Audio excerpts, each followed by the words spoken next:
Hello and welcome to everyone. I'm Hala Alawi, Atmosphere Press's Book Publicity and Events Manager. Thank you so much for joining us for day 2 of our 2025 Writers Summit. The Atmosphere Press Writers Summit is a completely free and entirely virtual 2-day writers conference where you have the opportunity to connect with fellow writers who are serious about their publishing goals. Whether you're preparing your manuscript, you're exploring your publishing options, or you're figuring out how to promote your book once it's actually out into the world, this summit features 8 digestible sessions that will give you real, practical insights from industry experts. In these sessions, we'll be hearing from published Atmosphere Press authors, learning about book coaching and marketing strategies, and discovering how Atmosphere Press can support you at every stage of the process. In this particular panel, we'll be hearing 3 accomplished Atmosphere authors reading from their recent publications. We'll first be hearing from Danielle Ariano reading from The Requirement of Grief, a memoir, Richard Sipe reading from the poetry collection Here It Comes and It's Gone, and Caroline Willcocks reading from the historical fiction novel The Duty of Women. You'll also have the opportunity for Danielle, Richard, and Caroline to answer your questions during the Q&A portion of the event. So at any time, please feel free to use the Q&A button at the bottom of your screen to send in your questions. You can also check the Answered tab to see the answers to questions that have already been posed. Also, just for attendees of this panel, we'll be running an exclusive giveaway for a free copy of each of these authors' critically acclaimed books. The winners will be selected at random, and I will announce them at the end of the reading. And one more thing before we get into the reading, this panel is brought to you by the Atmosphere Press Author Connect program. The Author Connect program is an opportunity for Atmosphere authors to connect and create long-lasting partnerships with fellow Atmosphere authors at no cost to you. Our goal is to introduce our beloved published authors to one another and to further the author-friendly mission on which Atmosphere Press was founded. We know that writing and promoting a book is tough and ongoing work, and we're hopeful that with these added ties, you will be able to team up and make a difference. So if you're an Atmosphere author, we invite you to be a part of this community building effort and to start building a supportive network of exceptional fellow Atmosphere authors. You can learn more about how to become an Atmosphere author from the links in the chat. So let me just put those in there for everybody to check out. Today, we're going to start off with our first reader, who is Danielle Ariano. Danielle received her MFA in creative nonfiction from the University of Baltimore. As part of her thesis, she wrote, designed, and published her first book, Getting Over the Rainbow, a memoir recounting her humorous and sometimes painful experiences coming out as a lesbian. Ariano's work has been published in Salon, HuffPost, Baltimore City Paper, Baltimore Fishbowl, North Dakota Quarterly, Cobalt Review, and Welter. She's a former columnist for Baltimore Gay Life, and she has been featured on WYPR's radio show, The Signal. When she's not writing, Ariano works as a cabinet maker. She has great reverence for the hallowed, dusty smell of a woodshop. She lives in Lutherville, Maryland, with her wife, son, and dog. You can visit her website at www.danielleariano.com. And now let's welcome Danielle. Hi, thanks so much for having me. I'm really happy to be here. So as you mentioned, the book I published with Atmosphere is called The Requirement of Grief. And it is a memoir about my relationship with my older sister, Alexis. And it chronicles the grief that came in the wake of her suicide. So in 2016, when she ended her life, it was her 13th attempt. And for years prior to her death, I had been writing about all the ways that her mental illness and her substance abuse disorder had sort of changed our relationship. It had gone from one of, on my end, complete idolization to over the course of 20 years, like near estrangement. So after she died, I started kind of writing also about the grief process, and that's what this book came to be. So it's about our relationship and then the relationship to grief. The first chapter I'm going to read to you.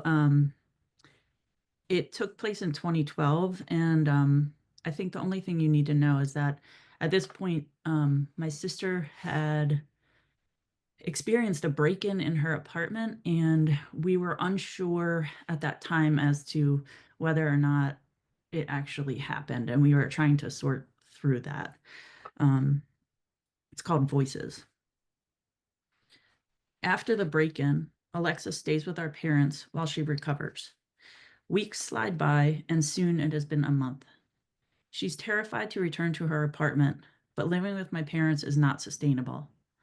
The more time that passes, the more the three of them clash and argue.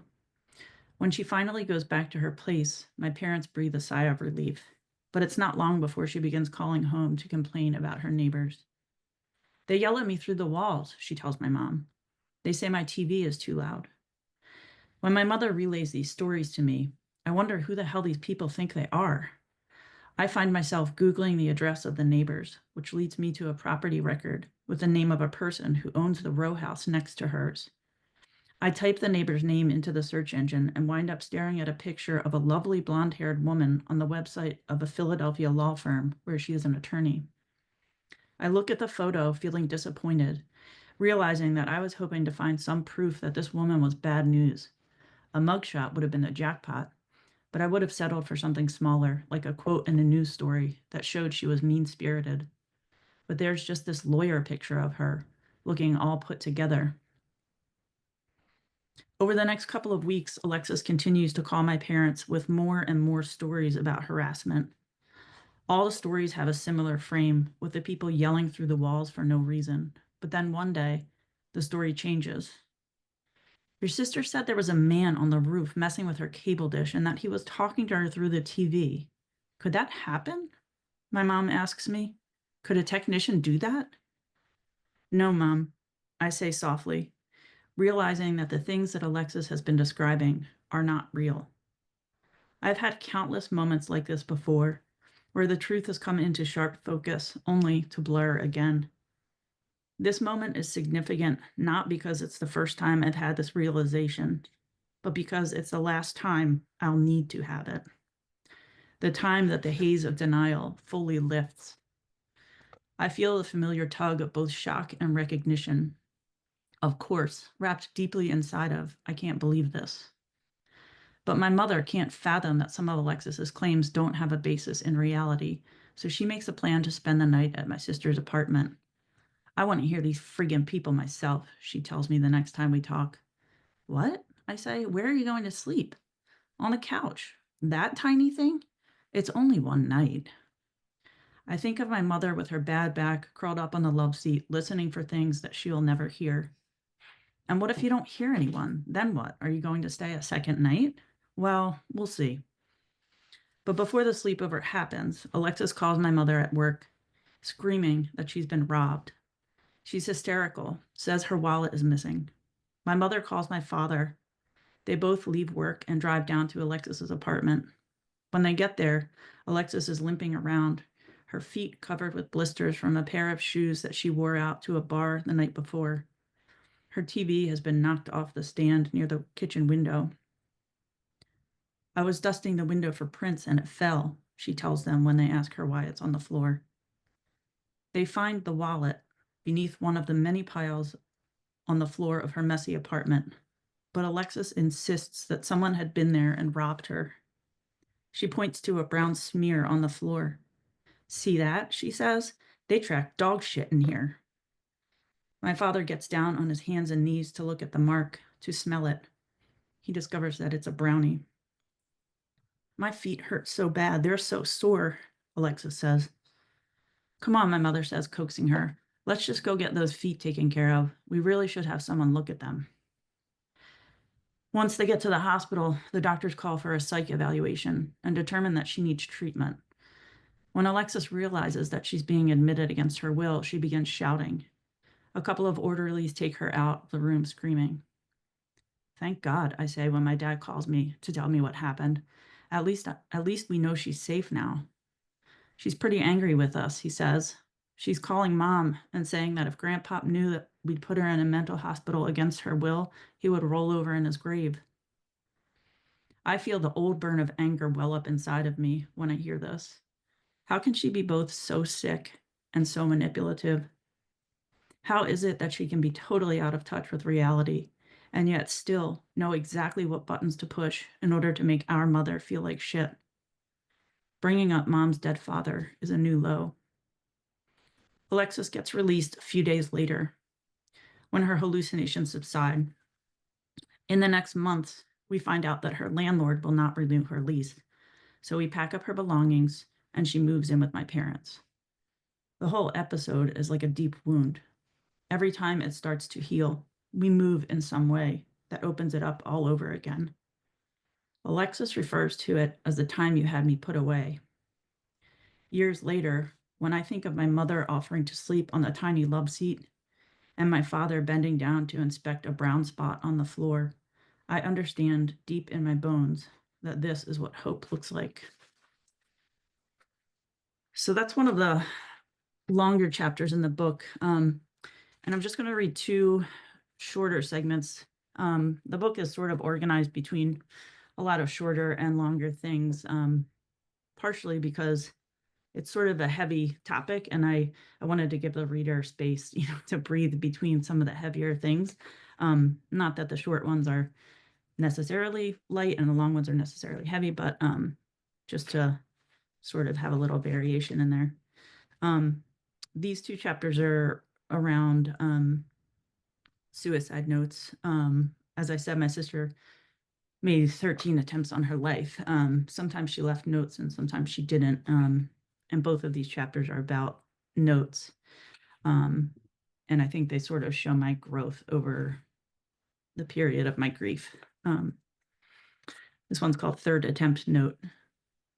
This note is on a yellow Post-it. I'm done. To understand, look up Ophelia and Hamlet. Look up Alice in Wonderland. Look up The Bell Jar. They are all me, Vincent especially. I love you. Hot anger surges through me, melting everything in its path as I read and reread her words, looking for things that aren't here. An explanation, an apology.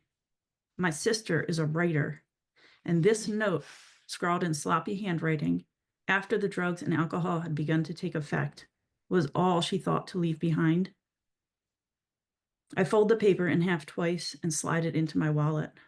I carry it for years before I decide to tuck it away in a box. Suicide seems like the promised end for Alexis, so I make a promise to be ready for it. Every time I see the paper's yellow edge sticking out of my wallet, it's a reminder of her impending death, a glimpse into my future. But it's also a physical object that I can hold in my hand and touch and use to justify my seething anger. Every time I read the words, I see none of Alexis's pain and suffering, only the wound that this suicide attempt has inflicted on my parents and on me. I scoff at the comparison she's made between herself and Vincent van Gogh, dismissing it as mere narcissism. Years later, after she is dead, it will occur to me to wonder what she meant by the note. They are all me. I will think of Alice trapped in Wonderland and the way she was always saying the wrong thing or drinking or eating something that made her grow or shrink, the way that she found it impossible to fit in. I will read about how Van Gogh cut his ear off, not with a sword, as I'd always imagined in my cartoonish version of that famous story, but with a razor.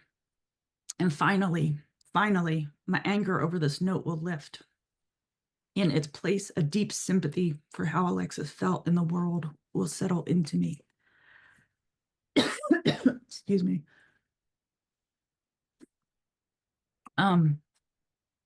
My voice is going. I'll try to get through this last short one if I can. So this is a chapter called Suicide, and it's a question mark at the end.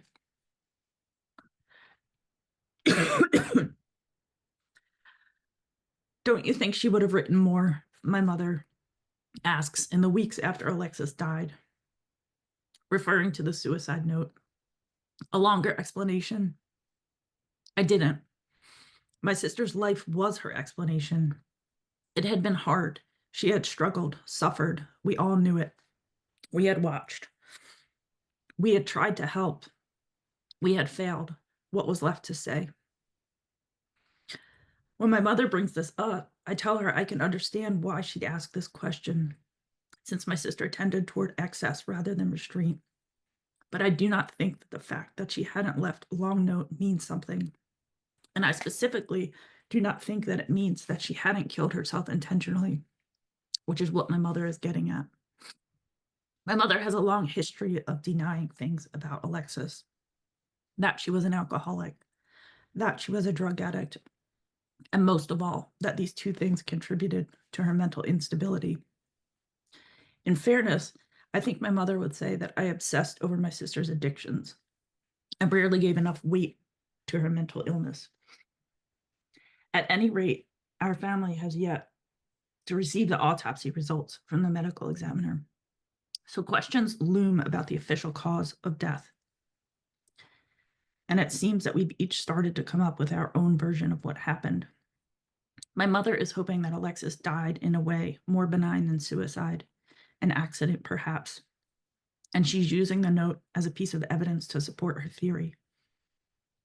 When I talk to my therapist about the brevity of the note, she tells me that often people don't leave notes at all, that when they do, they tend to be very short, requests for forgiveness, professions of love. This makes sense. Isn't that what we all ultimately want, I think? To be both loved and forgiven for who we are? What else is there to ask for? I feel gratitude for the note's very existence. I don't care that it was written on a small square of paper that sat on top of a block of Post-its. I try imagining how I might feel if Alexis hadn't left a note. I know it would be an altogether different experience, that I would feel a kind of fury. And this seems strange to have gratitude and fury on opposite divides of a line. Two emotions practically pressed up against one another, with nothing but a small square of paper determining which of these sweeps me away. I'll end there. Thank you. Thank you so much, Danielle, especially for such a moving reading. And I'm already seeing in the chat function or the Q&A that attendees are feeling similarly. So thank you for that reading. Yeah, thank you. Reading next today is Richard Sipe. Richard lives with his wife on Orr's Island in Maine. He's the author of the poetry collection Lovely Dregs. His work has appeared in numerous journals over the years, and he is a poetry and audio editor for the Cafe Review, an art and poetry quarterly published out of Portland, Maine. On Wednesdays, he is the head chef at the Soup Kitchen in Brunswick, Maine. Take it away, Richard. Thank you. So today's Wednesday, and it was our monthly baked potato day at the Soup Kitchen. It's very successful. My second book, Here It Comes and It's Gone, came out last, not last February, February of 2024. And just a thumbnail sketch of it. It's a book that tries not to take itself too seriously, but in the end kind of does. I'll start with the title poem. Here it comes and it's gone. Like a bladeless jackknife without a handle. Here it comes and it's gone. Like a deckless bridge without the piles, a rockless bedrock without the bed. Here it comes and it's gone. Bladeless, deckless, reckless, feckless. Here comes the age. Here comes the rage. Here turns the page. Like love without the less. Here it comes and it's gone, gone, fucking gone. Like never without the nil or ought. Thrill without the pill or shot. The no without its precious thing.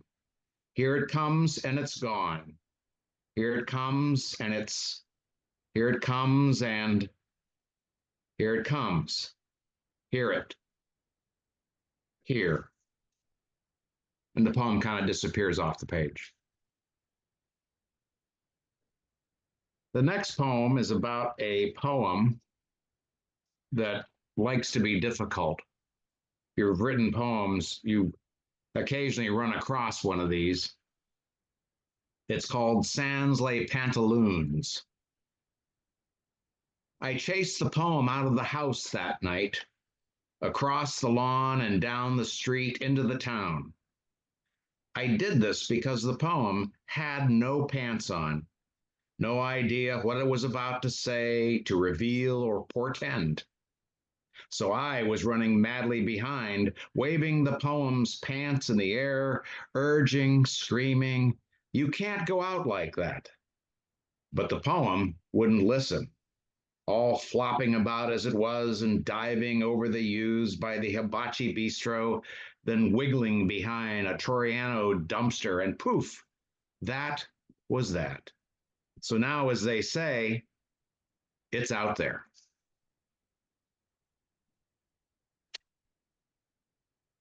This next one is kind of current eventy in an odd way. It's called The Cozy Soup.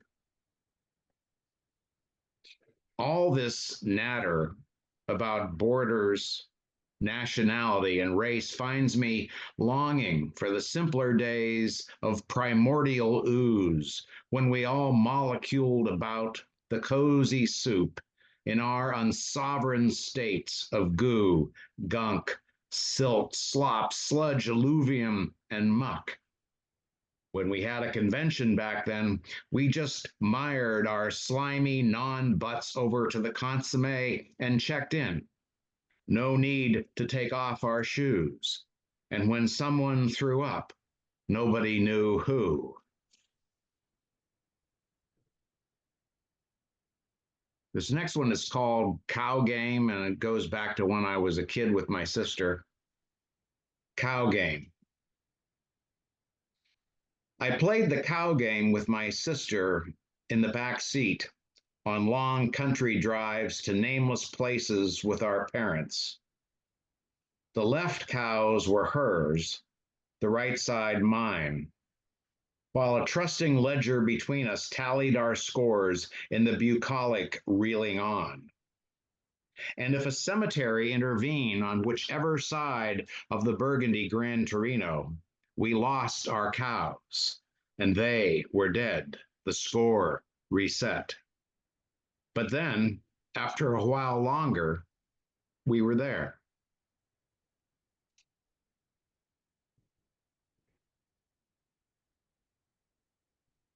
This next poem is a true story, based on a true story. I did change a name to protect the not so innocent. It's called Clara's Affair Flutes. Clara's Affair Flutes appeared suddenly at her estate sale, sets of 2 hotel crystals times many, in unabashed queue behind the auctioneer. Her untimely demise had not sufficiently prepared her grown children for the bawdy goblet parade, even though she had revealed them months ago during a cellar purge. Each stemmed couplet had its own tale of tale, which she told impassibly to her aghast brood. Some of the day's best known wine drinkers posed at the crotch of her yarns, kneading up old questions in the kids regarding family resemblance. Now, this is where a close family friend like me comes in handy. Mid-sale, I am discreetly dispatched to the dump, with the tingle clinks of Hyatt crystal necking in my back seat, toasting each other after all these years apart, touching in some inscrutable, shattering way only glass understands.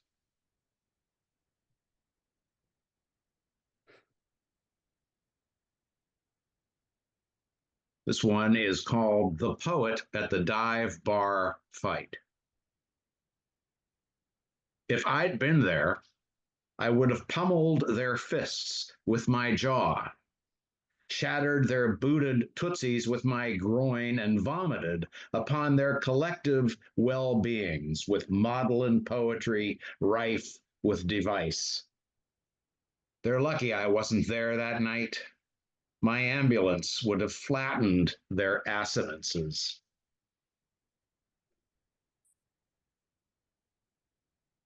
This next poem is called The Verses, and it's about my grandfather and one of his best friends.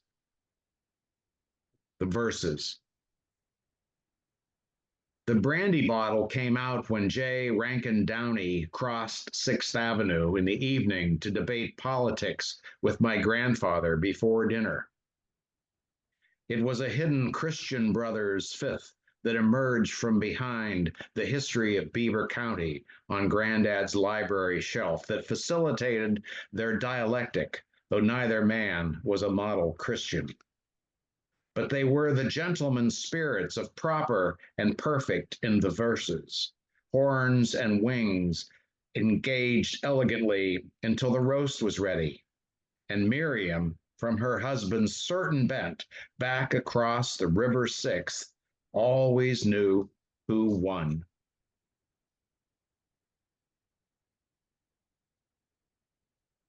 Two more.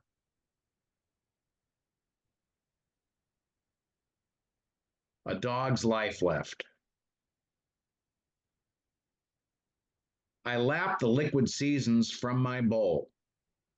They overflow the rim, and I am making a mess with the future in my singular froth for the moment.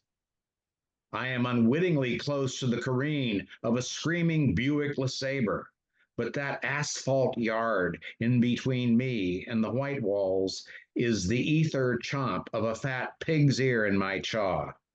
Nothing but a heavenly gorge awaits, rinds and coffee grinds, potato skins and sweet dappled cobs all runneth over in this upturned Rubbermaid can of a day.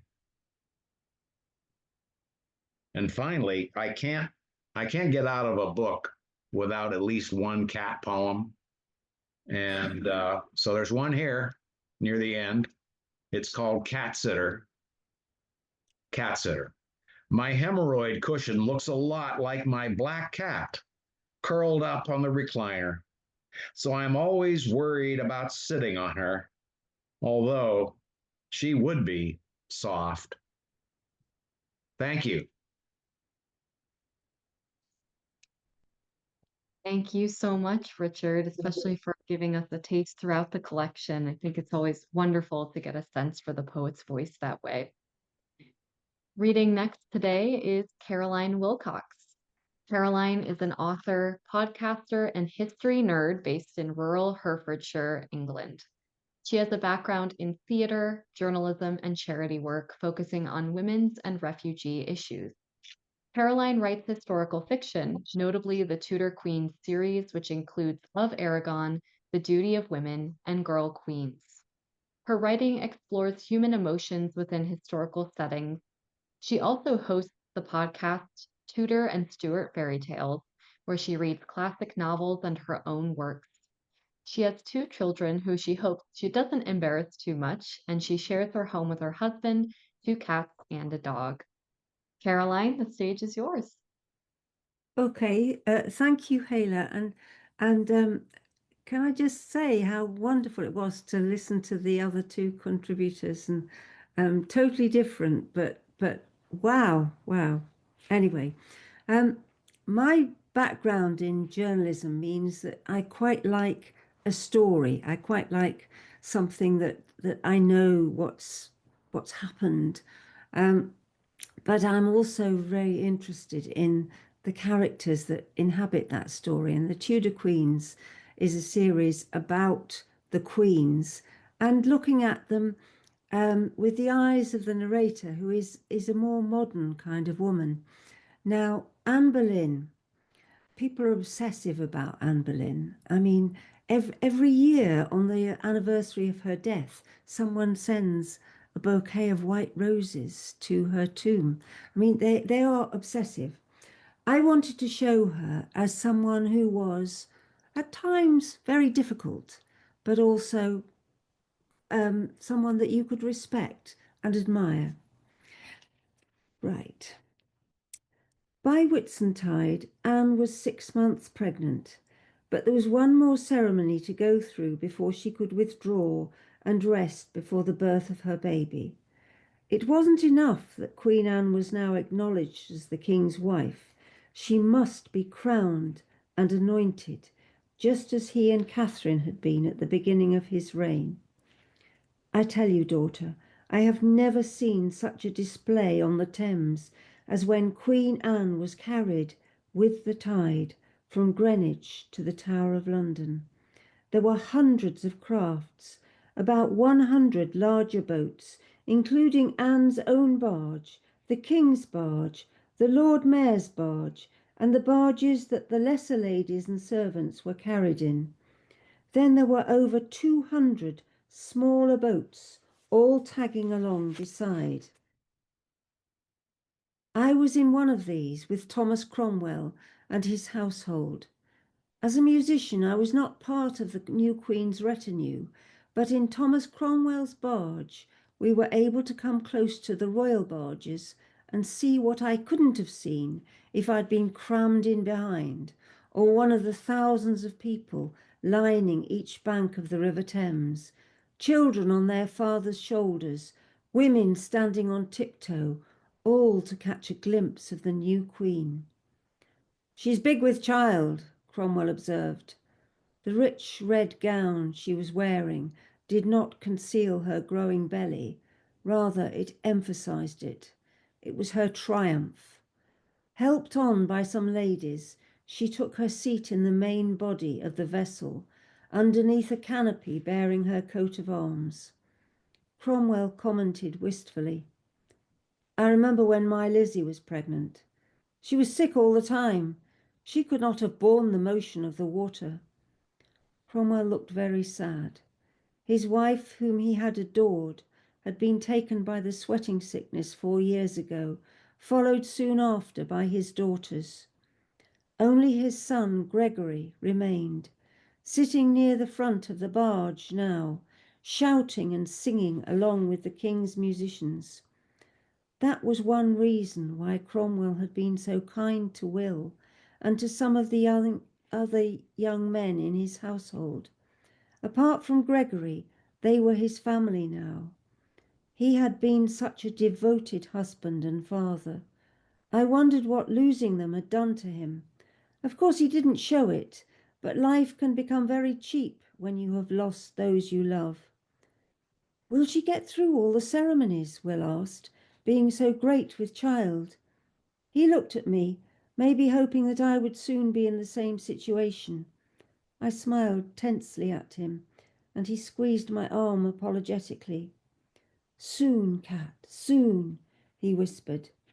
Cromwell smiled cynically and clapped Will on the shoulder.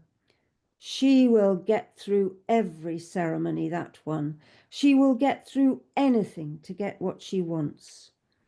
I knew Cromwell was right, and now she was so close to being an anointed queen, she would not falter. "Daughter, I will be frank. I have never liked the Tower of London. It was dark and inconvenient, unlike the lovely Greenwich Palace. Even then, before King Henry's murderous sprees, it was associated with death. The little princes who vanished 50 years ago while held there, the mad King Henry VI, killed in his sleep, the young Earl of Warwick, killed for no other reason than his royal blood. But it was a royal palace as well as a fortress, and the tradition was that the king or queen to be crowned would spend the night before the coronation there. Actually, Anne was going to stay there for 2 nights, closeted with the king. Wanting his consort to be housed magnificently and with all due honour, he had ordered the renovation of the Queen's apartments. But still, it was surrounded by high walls, and the pleasure gardens were sparse and neglected. When Anne looked out of her window, all she would see was a grey fortress, built in an earlier age and weathered by many wars. Did she enjoy that time with Henry, worshipping her every move? Or was she plagued by sleeplessness and fear? Knowing her, I thought that it was probably both. She was eager to be recognized as queen, eager to change the things that she knew needed changing. But she was leading a lion by a silken rope, daughter, and she knew it. I would not have been surprised if she had seen those nights out, wakeful and on guard. Although the king had been with her at the Tower, he did not take part in the coronation itself. She carried all of that herself, brave, 6 months pregnant, and triumphant. Will and I watched from the street, along with all of London. Some people were exultant, heralding a new beginning. Others said vile things about Anne, calling her the greatest whore in Christendom or the king's concubine. But whether you were for her or against her, the one thing you couldn't do was ignore her. On that day she dazzled. Her litter was open, carried by white horses. She shone inside it like a jewel in a satin casket.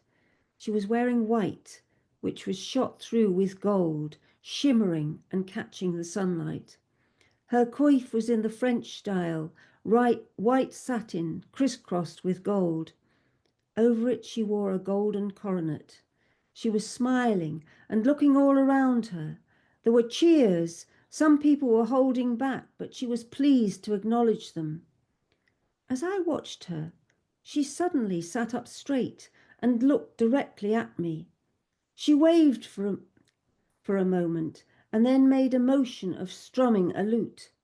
Again she smiled at me. Ever since she had attacked me and then wept her repentance, she had given me special attention. It was as if I was bound to her, that because I had forgiven her, she considered herself in my debt. In this way she was very different from many other aristocrats. She had treated me appallingly, but she had recognized that and felt bad about it. And although I had been terribly hurt by her, in the end it was easy to forgive her. Like Thomas Wyatt, I was enthralled by her. Cromwell was invited to the coronation. Some courtiers were reluctant to go, but not him. He would not turn up this invitation and the chance to move yet higher in the king's estimation. But his wasn't an uncritical eye. He told Will, who later told me, that when Anne prostrated herself in front of the altar, she looked as like a spinning top, with her belly on the floor and her arms and legs splayed out like wings. But, he said, she behaved with dignity and some grace.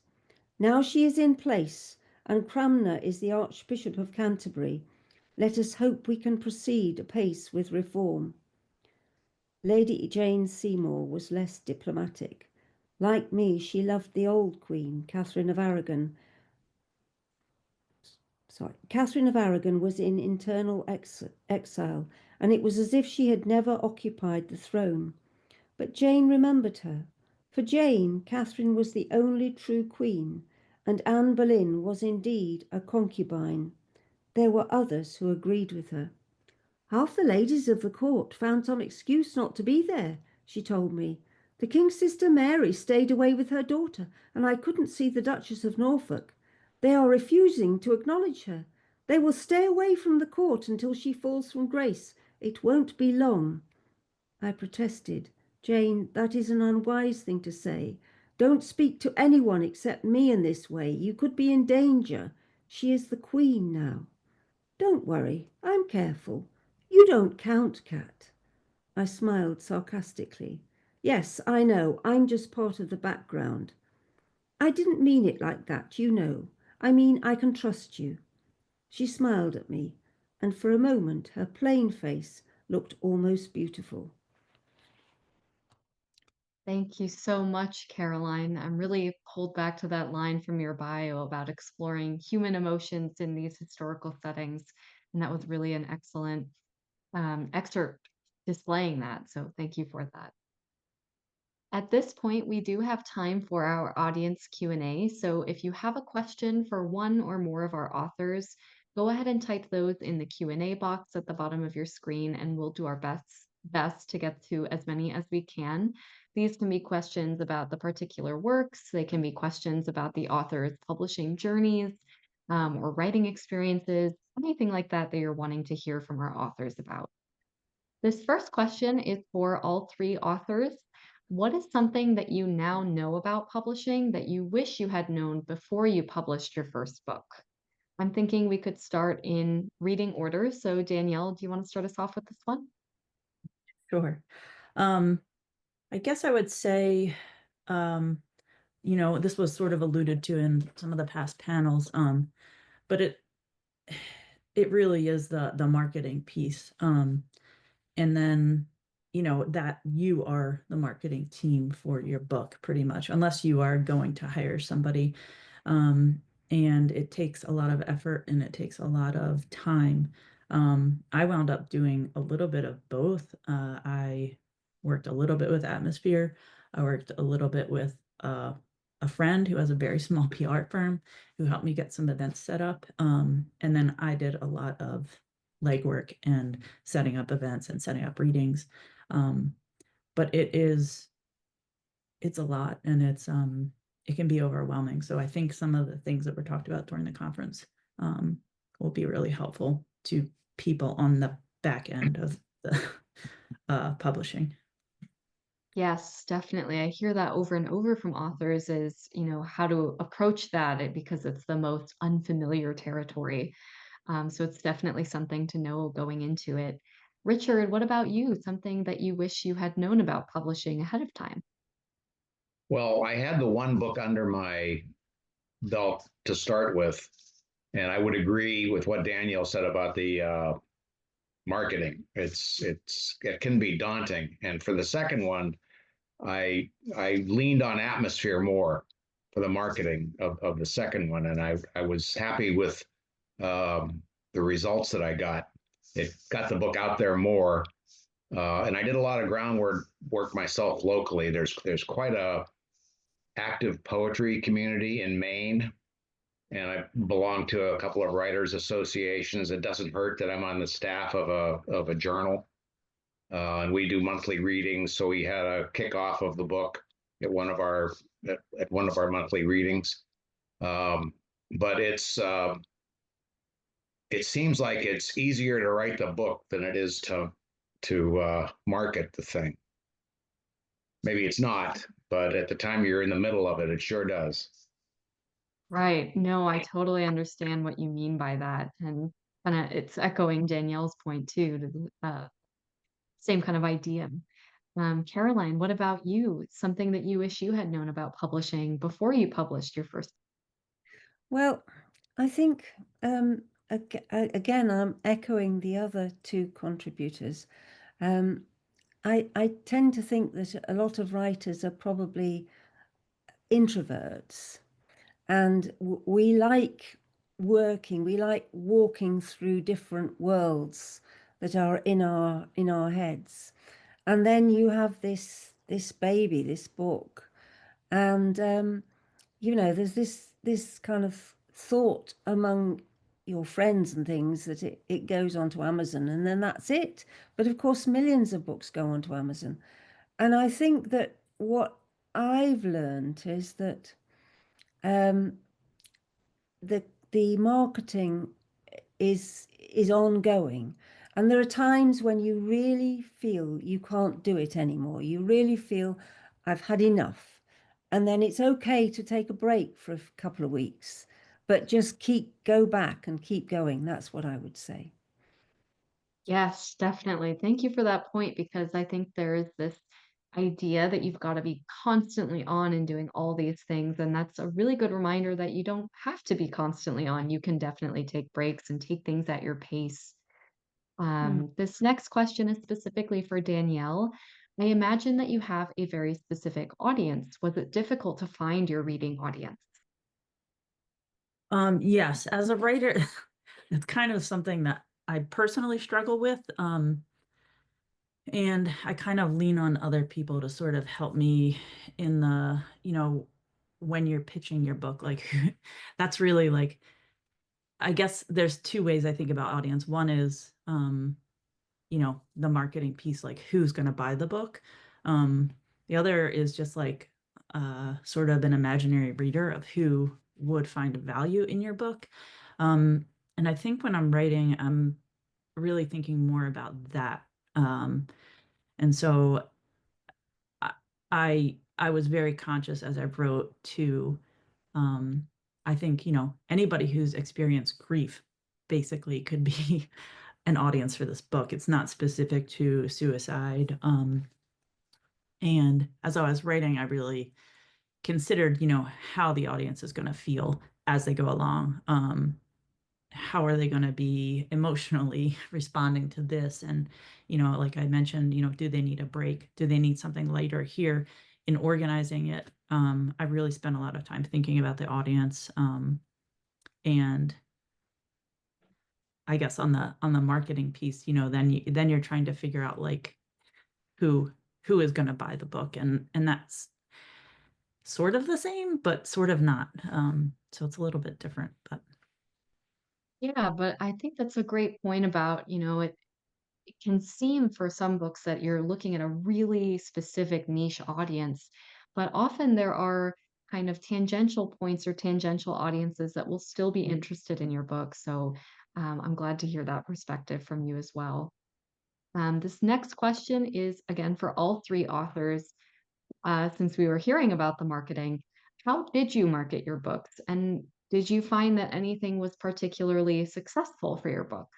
I'm thinking we could go in reverse order this time. So, Caroline, do you want to start us off with this one?